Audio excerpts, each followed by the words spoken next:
அது சிபிஎஃப்சிக்கு எதிராக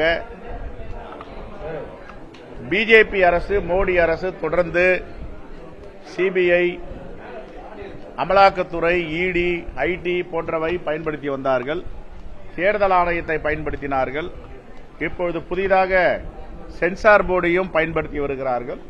இது கண்டிக்கத்தக்கது. யாராக இருந்தாலும் அந்த வகையில் தான் எங்களுடைய தலைவர்கள் அந்த பதிவை செய்தார்கள்.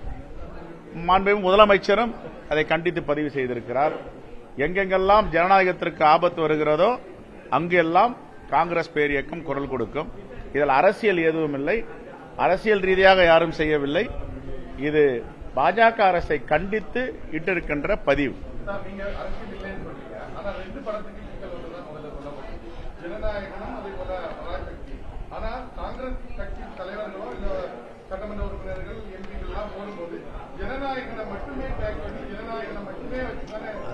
இல்ல ரெண்டு விஷயம் தான்.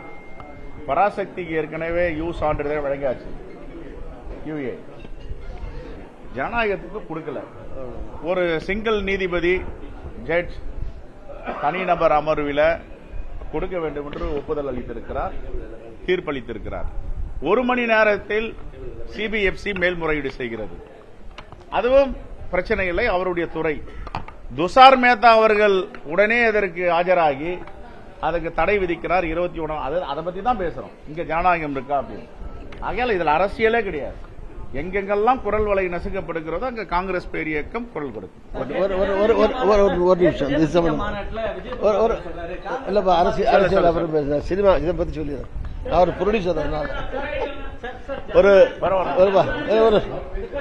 ஒரு தயாரிப்பாளர், நான் ஒரு திரைப்பட தயாரிப்பாளர், நடிகர் அப்படிங்கிற முறை, அதை விட தயாரிப்பாளர்ங்கிற முறையில் சென்சார் போர்டுங்கிறது திரைத்துறைக்கு துணை நிற்கவும் மேம்படுத்தவும் உதவி செய்யவும் ஏற்படுத்தப்பட்ட அமைப்பே தவிர இடையூறு செய்யவும் உபத்திரவம் செய்யவும் நஷ்டம் ஏற்படுகிற விதத்தில் செயல்படுவதற்கான அமைப்பல்ல.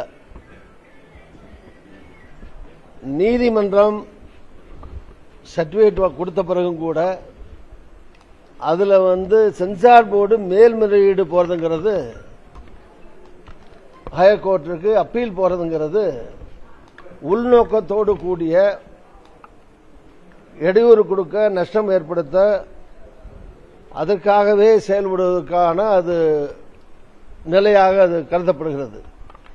எனவே மத்திய ஒன்றிய அரசுக்கு கீழே செயல்படக்கூடிய சென்சார் போர்டுடைய நடவடிக்கை கண்டனத்துக்குரியது.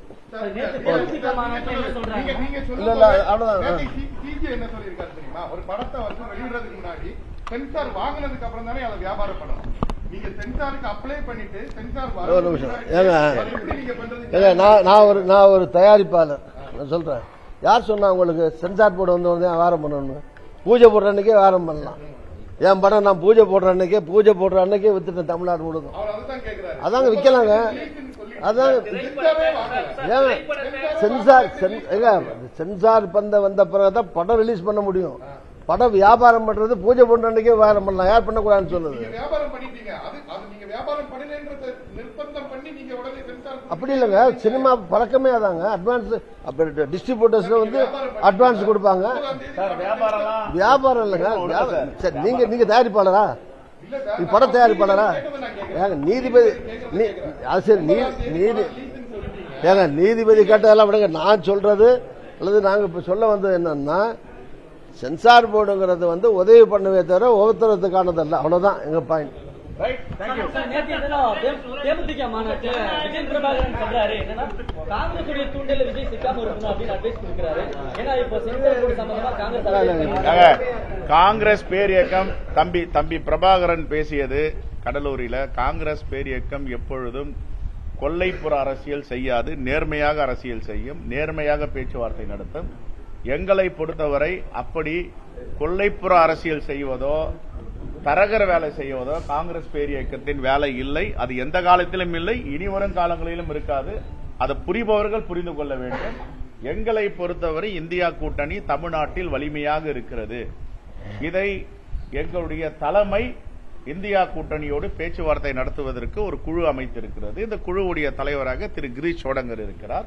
அவரும் தெளிவாக சொல்லிவிட்டு போயிருக்கிறார், நாங்கள் தாவேகாவோட பேசவில்லை, யாரோடும் பேசவில்லை, திராவிட முன்னேற்ற கழகத்தோடு பேசிக்கோ. இதுக்கு மேல என்ன வேணும்?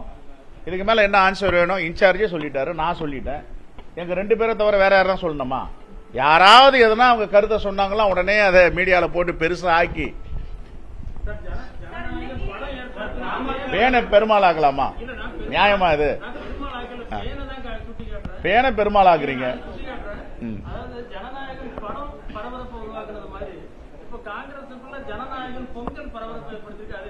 அது காங்கிரஸ் பேரியக்கத்திற்கும் அதற்கும் துளியும் சம்பந்தம் கிடையாது.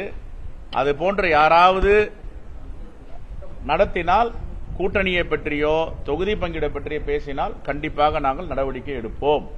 கூட்டணியை பற்றி பேசுவதற்கு எங்க அகில இந்திய தலைமையும் அவர்கள் அமைத்திருக்கின்ற குழுவும் தான் கூட்டணியை பத்தி பேசும். இடையில யாராவது இது மாதிரி வந்து சின்ன சின்ன பிரச்சனையை பண்ணாங்கன்னா கண்டிப்பா நடவடிக்கை எடுப்போம். ரைட்?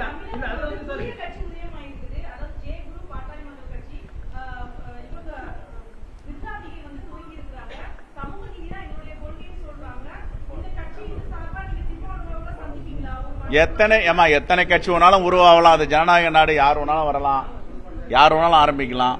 அதுல என்ன இருக்கு? இப்போ ஒரு நடிகர் ஆரம்பிச்சாரு கட்சியை, இப்ப குருவுடைய மகள் ஆரம்பிச்சிருக்காங்க, ஆரம்பிக்கிட்டோம். எங்களுக்கு ஒன்றும் பிரச்சனை இல்லையே, நாங்க வரவேற்கிறோம் தானே, யார் வேணாலும் ஆரம்பிக்கலாம். ரைட்? ஜனநாயகன் பொங்கல்ல அவங்க விளம்பரம் கொடுத்திருக்காங்க, போஸ்டர் போட்டிருக்காங்க நிறைய இடங்கள்ல. நாங்க வந்து கட்சிக்கு விரோதமா நடத்தல, 3 கோரிக்கை வச்சிருக்காங்க. ஒண்ணு ஆட்சியின் பங்கு, அதே போல வந்து அதிகாரத்தின் பங்கு, கூடுதல் சீட்டு, உள்ளாட்சியில் குறிப்பிட்ட ஒதுக்கீடு. அந்த கோரிக்கையை பேச்சுவார்த்தை நடத்துகின்ற குழுவிடம் அளிக்கலாம், தலைமையிடம் அளிக்கலாம், அகில இந்திய தலைமையிடம் அளிக்கலாம். பொது வெளியில இப்படியெல்லாம் தொகுதி, எத்தனை தொகுதிகள், இப்படியெல்லாம் பேசுறது வந்து வரம்பை மீறிய செயல். அதெல்லாம் பேசக்கூடாது, அதெல்லாம் தவறு. இங்க நமக்கு ஒரு கட்டுப்பாடு இருக்கு, சுய கட்டுப்பாடு இருக்கு. எங்களுக்கு அகில இந்திய தலைமை ஒரு கைட்லைன் கொடுத்திருக்காங்க, பேச்சுவார்த்தைக்கு என்ன பேசணும், நாங்க பேசிட்டு இருக்கோம். அப்போ இந்த குழு அகில இந்திய தலைமையால் அமைக்கப்பட்ட குழு பேச்சுவார்த்தை நடத்தமா, இவங்க பொது வெளியில போய் ஒரு பேச்சுவார்த்தை என்ற பேர்ல இதெல்லாம் பேனர் போட்டு வைக்கிறாங்கன்னா அது கண்டிக்கத்தக்கது. அப்படி செய்யக்கூடாது.